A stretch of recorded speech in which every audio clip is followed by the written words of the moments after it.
Hey, Yo, what's up, hello, man? man. How's it going? Yo, what's up, man? How you doing?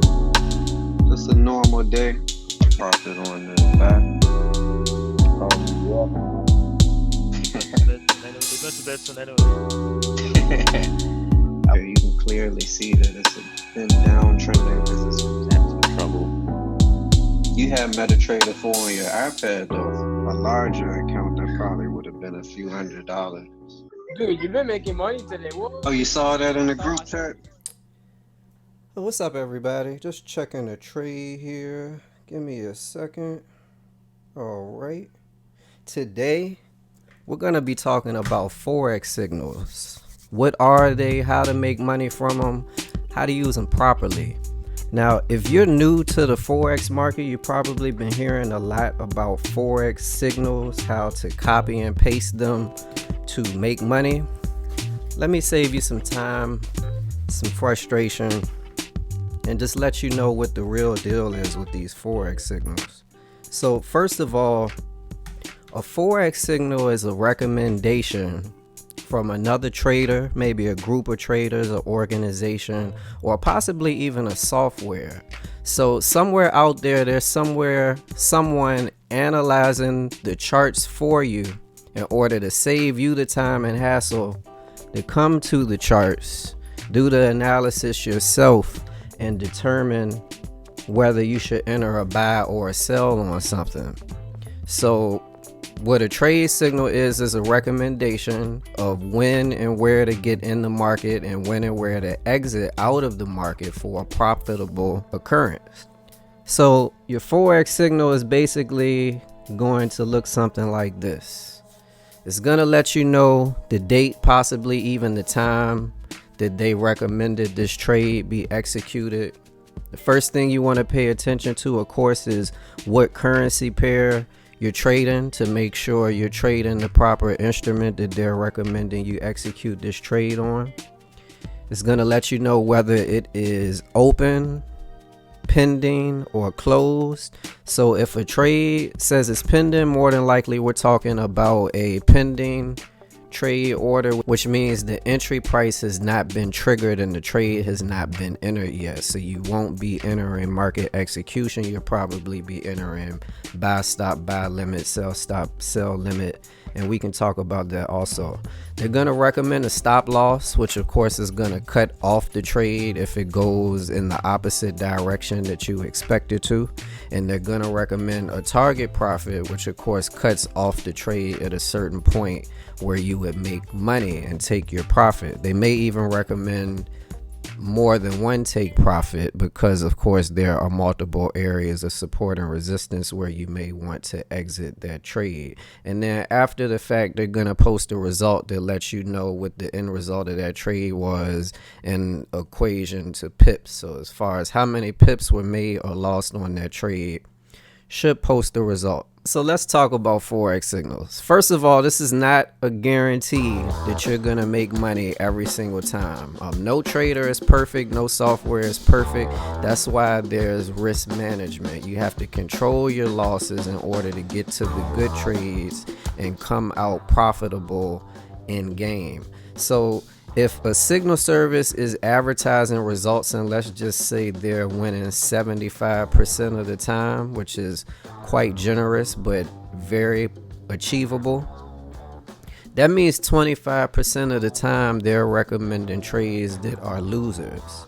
And if you're going to copy and paste these trades that are coming from this service, the only way you're going to get the same results, which means you're winning 75% of the time and losing 25% of the time, is if you copy and paste every single trade. Now I want you to think about that because the Forex market is open 24/5. That means 24 hours a day, basically Sunday through Friday, because the market opens for us in the US on Sunday. So if you have signals coming in during the London market, of course the London market for us opens at 3 a.m. maybe midnight if you're on the West Coast. Basically you've got signals coming in pretty good volume while you're asleep overnight. So unless you're gonna set up, unless all of your signals are coming pending order ahead of time, prior to you going to sleep, which is going to be very unlikely because the market opens up at 3 a.m. Economic events come out, traders take new positions. Anything can change while you're asleep, or you can just simply miss that trade altogether. Now you're limiting your chances of winning 75% of the time, because if you miss a winner and take a loser, you're already starting off on the bad foot. So you don't want to take more losing trades than winning trades. You're going to get bad results. You're going to be upset and you're going to think it doesn't work, when in reality you just didn't take enough trades in volume to replicate the results of the signal service. And you got to keep in mind that that London market is a very key high volume trading session. So if you're not going to be able to copy every single trade, which is highly unlikely, you're gonna have to learn how to do some analysis work on your own to help determine whether this is a good or bad signal and improve your success results based on the choices you're making. So let's bring the signal example back up on the screen. And pleasant surprise for you guys, this is actually a current signal. So if you're watching this video right now, within the first hour of me posting this video, I'm actually executing a trade based on this information right here. And this signal is based on what's happening in the charts right in front of you right now. So we're looking at GBP JPY. My signal is recommending a sell order on GBP JPY. That would be the other thing included in the signal. Of course, is it a buy, is it a sell? I just happen to leave that out. But let's say it was left out. How would I know that this was a buy or a sell? My entry price is 131.40 and my take profit number one is 131.20. So my take profit being below the entry price is basically a dead giveaway that this is a sell. Stop loss being above my entry, this is a sell. If it was vice versa, stop loss was below the entry and take profits were above the entry price, I know it's a buy. So now we know how to determine what kind of order the signal is recommending. Now let's see if it's too late to get in on this trade, because a lot of times by the time we see that the signal has been recommended, maybe 30 minutes has gone by, maybe a couple hours have gone by, but the trade is still in progress. So the way you want to determine if this is still a good opportunity for you or not is come to the pair. Of course, we're already on GBP JPY, the recommended pair for the signal, and look at the entry price. The entry price where they got in on this trade is 131.40. And what is the current price? Current price is 130.96. So that means since they recommended this sell entry, the price decreased by 44 pips. So it went down from 131.40 all the way down to 130.96 over here. So we've already missed out on an opportunity to capitalize on 44 pips. We have exceeded take profit 1 at 131.20, which was breached up here right above a support area, oddly enough. And then our take profit number 2 is 130.85, which we are only about 10 pips away from. And once again, our target profit is right above a key support area. So just keep that in mind. If you're selling, you're looking to break or cash out at areas of support, vice versa for a buy where you would be looking to cash out or break through an area of resistance. Very often where these target profits and stop losses come from are these key areas.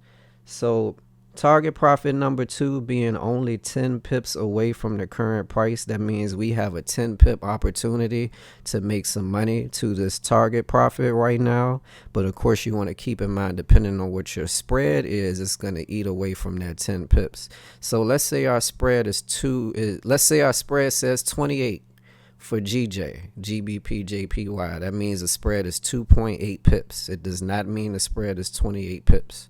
So a 2.8 pip spread means that if I'm going to profit 10 pips on this move, it's going to subtract 2.8 pips from my profit. So instead of making $10, if this is $1 per pip trade, now I'm only going to make $7.20. So is the risk on this trade worth the potential to make $7.20? And of course, you would need to calculate your stop loss in order to determine that. So at this point, it doesn't really make sense to use the original stop loss because we've already broken a level of support. So what I would say, if you're going to enter a trade on a signal after the first target profit has already been exceeded, you would probably use that target profit area as a new stop loss because that old area of support is now serving as resistance, which should hold your downtrend in check. So now our current entry price would be 130.98, and our new stop loss would be, if I'm gonna use this area exactly, or I'll just use 131.20. So that's about a 22 pip risk for a 7 pip gain. Not really worth it. But of course, we still have target profit 3 down here, which is 130.50, right above key support area number 3. So from the current price down to the third target profit, now we're looking at about 49 pips from the current price, exactly 49 pips from the current price. So that with that same stop loss of 22 pips and a 49 pip target profit, now we have a very good risk reward ratio and a good setup to enter in on this recommended signal. I'm currently tracking a downtrend. Price has been breaking areas of support. It's been pretty choppy the last few days. You can see here on the daily chart, we had a big surge for GBP out of nowhere. With the current economic climate, with everything going on around the world with the pandemic and whatnot, the trends haven't been as strong or predictable, but they are there. The opportunities are always going to be there. So just watch for the price to break through these areas of support the rest of the day, which it is Friday. You want to keep in mind all your positions are going to be locked at 5 p.m. EST and held over the weekend. You'll be charged swap prices, etc., which is basically an interest rate for holding a position over the weekend. I never recommend doing that unless absolutely necessary. So I definitely plan on closing my positions prior to the end of the day, but to each his own. Do your analysis like I recommend. Make sure every trade is a good trade prior to getting into it. You want to basically, once you learn how to analyze and look for confirmations or basically evidence of a buy or a sell, if the signal is recommending a sell, go to the chart. See if you see any evidence of sell structure. Don't just settle for, okay, they say sell, I'm gonna enter a sell. Highlight your key areas of support and resistance. This is also going to help you understand why they recommended the trade in the first place. So eventually you won't be so dependent on this signal service. You'll be able to make these kind of decisions on your own, make them on the fly, make your own money on your own time. So that's really the ultimate goal at the end of the day, is to become self-dependent and learn how to do what the signals are doing for you on your own. So if you guys have any questions about how to enter a trade from a signal, if signals are any good or not, what signal services I recommend, anything like that, feel free to leave a comment down here on the video. As usual, I always appreciate you guys for the views and interacting in the comment section. I try to respond to all the comments. If you're new to the channel, definitely hit the subscribe button. And then there's a bell icon right beside that where you can be notified every time I drop a new video. That way you get to see it first. So appreciate your time today. Appreciate you watching. Wish you guys good luck on the market out there, and I hope you can take this information and improve your trading system to get some better results. I'll catch you guys next time.